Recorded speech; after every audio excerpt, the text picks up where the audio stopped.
Share ko lang mga riders, umorder tayo ng pangpapogi ng ating Aerox. Okay, bale, ito siya. Sa Shopee tayo umorder. Alam nyo naman tayo, budget bill lagi. Okay, para lang po dun sa mga nagtitipid ha. Ito yung mga babagay po sa atin. Ayan. Sa halagang 131 lang po, ito nakachempo tayo ng isang panlinis ng motor na buy one take one na. Ito itong Max Matte and Glossy. Okay, testingin natin dun sa ating Aerox kasi mukhang maganda po ang kanyang feedback. Ito nakita ko, ayan, 10K na po ang nabebenta niya. Then maganda rin naman yung ratings niya. And then sa mga comment section, tingnan natin ha. Saan ba comment nito? Okay, ayan. Pero syempre, hindi naman tayo masyadong tiwala sa comment kasi baka sila rin to. Ano po? Pero importante, ito naman yung item. I-unbox natin. O i-unplastic. At plastic nga pala to. Okay, bali sa specifications niya, ito. Dito na natin tignan ano po. Okay, description na lang pala. Ayan, description. Okay, ayan naman nakalagay. Ayan, dagdag pogi points. Pwede sa lahat ng klase ng motor at kulay. Hindi oily. Ito ang hinahanap ko. Ayoko kasi nung, alam nyo na diba sa BS1, nakailang try na tayo. Ano? Ang bilis niya kapitan ng alikabok pati, saka madulas masyado. So ito, sana tama ano. Ayan, ito siya. May mga kasama siyang freebies. Saan ba? Nawala. Okay, ayan, meron siyang kasamang ano bang basahan ito, saka sticker, ayun. Okay, sige, tignan na nga natin tong ating na-order. At hindi naman tayo nagwo-worry kasi halagang 130 pesos. Ano na siya? Mura na. Good morning nga pala mga riders. Okay. Bali, ito. Okay, ito ang kanyang kasamang freebies. Dalawang foam.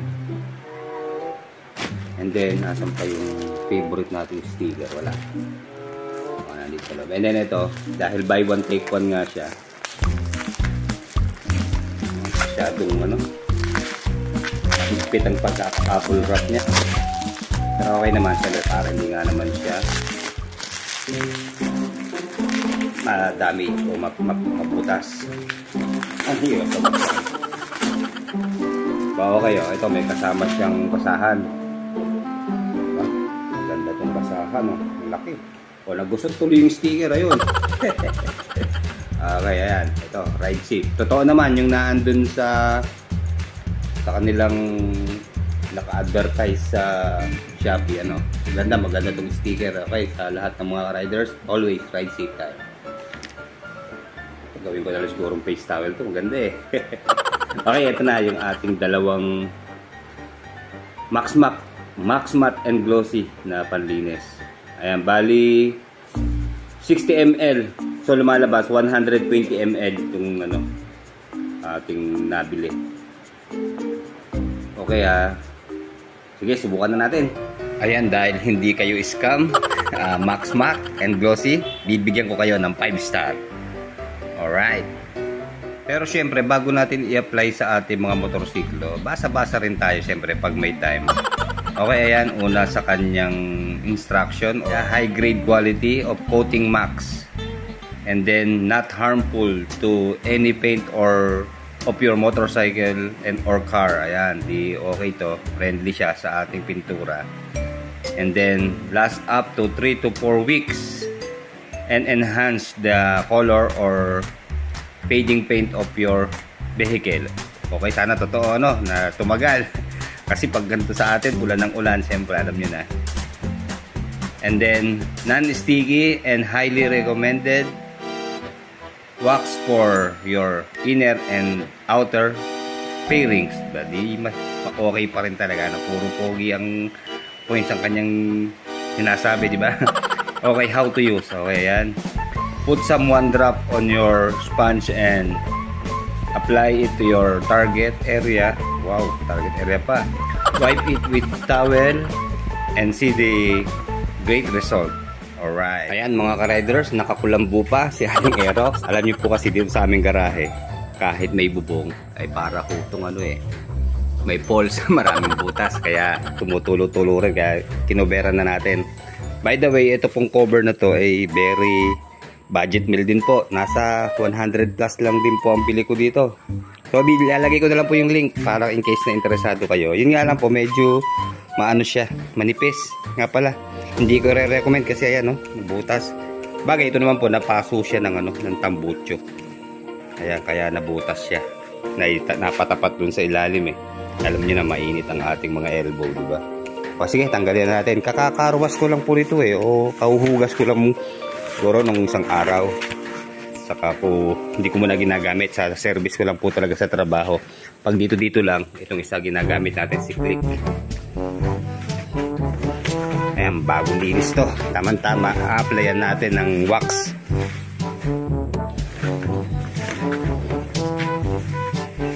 Ayan. Okay, after 3 months ng paggamit dito sa Aerox, eto na po ang kanyang itsura sa ngayon. Wala pa po tayong in-apply dito kahit BS1 o ano pa mang wax or yung armor. Talagang ano lang po to, hugas, sabon, ayan, punas, yan lang po siya. Pero alam niyo mga ka-riders, kahit gaano tayo kaingat sa ating motorsiklo, kasama na po talaga sa buhay niya yung magkaroon siya ng gas-gas. Hindi mo maiwasan yon. Yun lang, medyo nalulungkot po tayo kasi meron tayong mga kapwa riders na para bang mas mahalaga pa yung kanilang motorsiklo kaysa sa buhay ng tao. Na halibawang konting masabitan lang, magasgas, parang makikipagpatayan dun sa kapwa niya riders. So iwasan po natin yung ganon. At yun naman pong motorsiklo, kahit masugatan yan o ma-damage, magagawa po yan, may babalik yan sa dati. Yun nga lang talaga magastos, pero wag ho tayong gagawa ng kakapahamak natin o yung makikipag-away tayo para lang sa ating motorsiklo. Pwede naman daanin sa magandang usapan, di ba? Okay, ayan mga ka-riders, bali meron lang siya mga battle scar na tinatawag. Ayan, yung bang sa paggamit na natin nakuha yung paggasgas, hindi natin maiwasan yung katulad ng nangyari sa akin, di ba? Alam niyo naman yung binyagan to na puro gasgas yan. Buti ngayon medyo nag-fade na yung gasgas niya, hindi na masyadong halata. Okay, sige, saan ba tayo mag-uumpisa mag-apply ng trabaho ng wax? Siguro dito muna sa harap para makita natin ng maayos. Okay, ito lang ang advantage kapag glossy ang napili natin na motorsiklo. Hindi tayo mahihirapang magpakintab. Kaya linis-linis lang kahit wala tayong masyadong wax or armor na gagamitin. Basta laging bagong paligo. Ayan, mukha siyang bago. Okay, start na tayo mga riders. Okay, mag-a-apply na tayo ng wax. Parang ayaw lumabas. Oh, sorry, sarado pa pala. May takip pa pala sa loob. Ay mga ka-riders, baka malimutan nyo, baka sabihin nyo barado. Tatanggalin muna yung pinaka-cover dito sa ilalim ng takip niya. Ayun, magkaroon na siya ng butas. Okay mga ka-riders, napansin ko yan, nahawakan natin yung kanyang liquid. Hindi siya masyadong oily. Although medyo parang sticky siya, pero okay lang. Parang kayang-kaya mawala agad. Basta punas lang. Okay, start na tayo.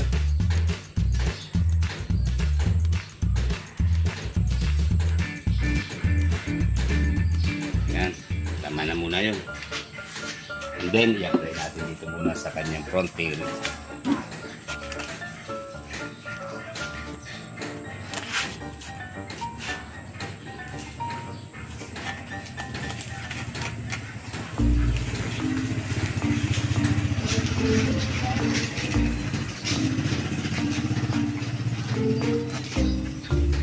Inuna natin itong part na glossy.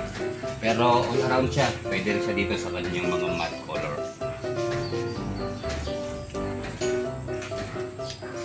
Okay, next step mga riders, siyempre gagamitan na natin ng basahan. Hindi naman pwedeng basta natin iiwanan na na unang coating. Ito pangalawa, parang tutuyuin natin siya. Ngayon, i-inspectionin nyo muna yung basahan, baka may matalas na buhangin na nakalagay.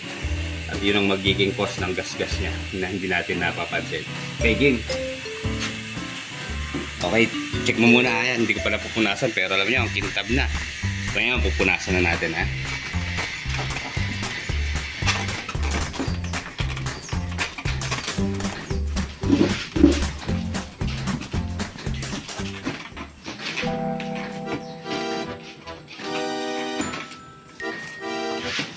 Ba, ayos, oh. Parang bagong-bago ulit si ating Aerox. Yan. O, diba? Diba talaga pag glossy natin, applyan mo pa ng wax. Lalo siyang kikinan, diba? Ayos. And then, isunod naman natin itong kanyang matte black na pairings. Okay, yan ha. First time ko pala lang a-applyan to ng wax. Okay, sa ngayon, siyempre, 3 months pa lang si Aerox natin, kaya wala pang masyadong gasgas.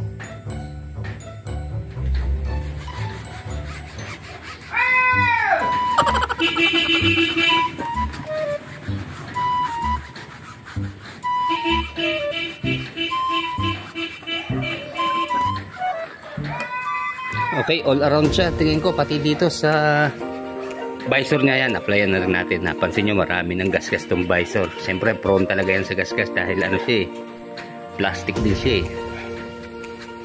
Okay, alam nyo, nakakatuwa, very effective itong wax na to. Okay, ayan ha. O, diba? Hindi pa natin natutuyo yan, oh. Ayos. Okay, sige. Punas na. Para hindi masyadong malagkit. Pero hindi naman siya malagkit. Talagang ano lang. Hindi rin siya, konting oily lang. Hindi naman talaga pwedeng totally walang ano siya, stick. Okay, dito po sa portion ng matte black. Ayan. O, diba? Lupit. And then dito sa plastic na part, kanyang visor. May mga buhangin kasi o alikabok na hindi kayang tanggalin ng kahit tubig o napunas. Then pag na-applyan mo ng gantong wax, ayan ka, natatanggal niya. Although syempre yung gasgas, nandiyan pa rin yan. Kaya nga gasgas, kumbaga peklat, hindi yan basta-basta matatanggal. Pero hindi naman pansin. Kaya yan. Grabe. Good as new. Okay, ano pa? Applyan na natin lahat. At okay naman ang kanyang performance.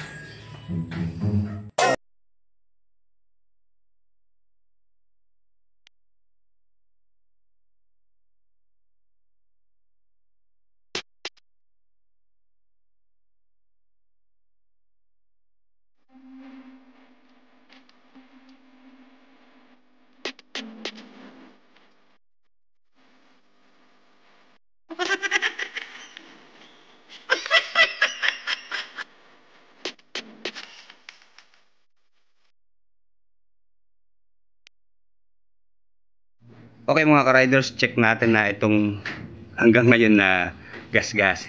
Tingnan natin kung matatanggal itong ating Max Matte. Sa bagay, sticker po kasi ito, kaya markado na siya. Pero alam nyo, dun sa mga part na gas-gas, nag-fade siya. Pero syempre, gas-gas yan, nandiyan pa rin. Pero malaking tulong po, hindi na halos siya halata. Nag-fade na siya. Then yung mga marks, mga watermarks, mga ilang makulit na mancha, natatanggal po niya. Kasi dito na-try ko, alam nyo, ayan, meron dyan siyang ano hindi lang masyadong kita rito.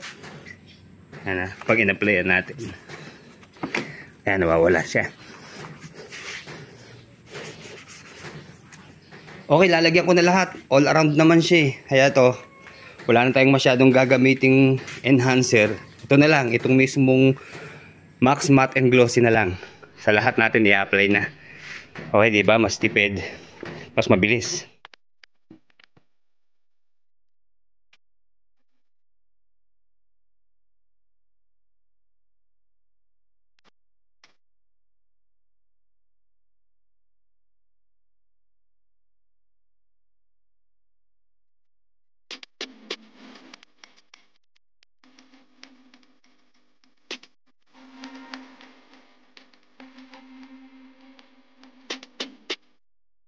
Okay, in-apply na natin lahat, pati itong seat cover, yung tambucho, ayan, pati itong kanyang shock. I-apply natin. Then i-try naman natin sa gulong. Okay, ito wala pa po tayong ina-apply dito kahit ano since na nakuha natin last July itong Aerox. So ngayon, tignan nyo yung kanyang performance dito sa gulong, ha. Ayan po siya, ha. Okay, kalahati muna para makita natin yung pagkakaiba. Okay, ayan. Good as new. Yun lang, sana hindi siya talaga kapitin ng alikabok, ha. Dahil hindi naman siya masyadong oily talaga. So totoo yung description na nakalagay dun sa Shopee. Okay, sige, tuloy na natin. Idamay na rin natin tong mug, syempre.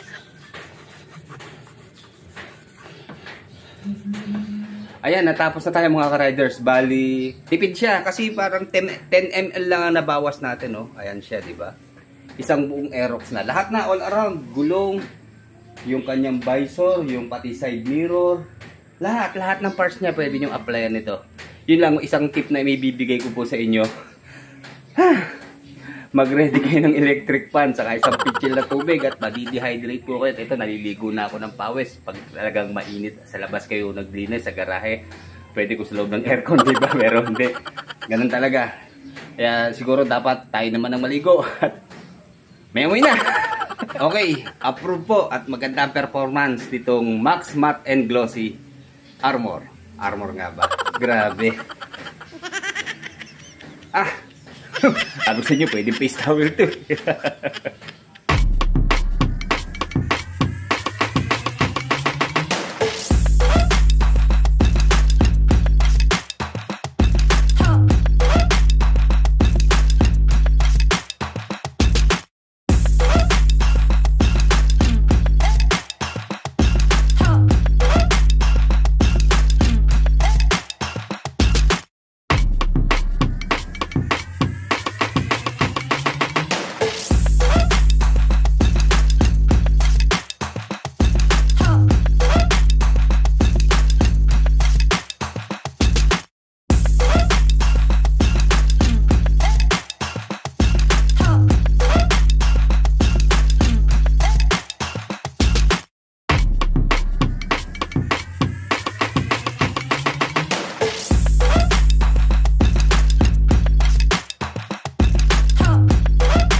Para hindi marumihan yung new motor pagkatapos linisin, eh di wag niyong gamitin.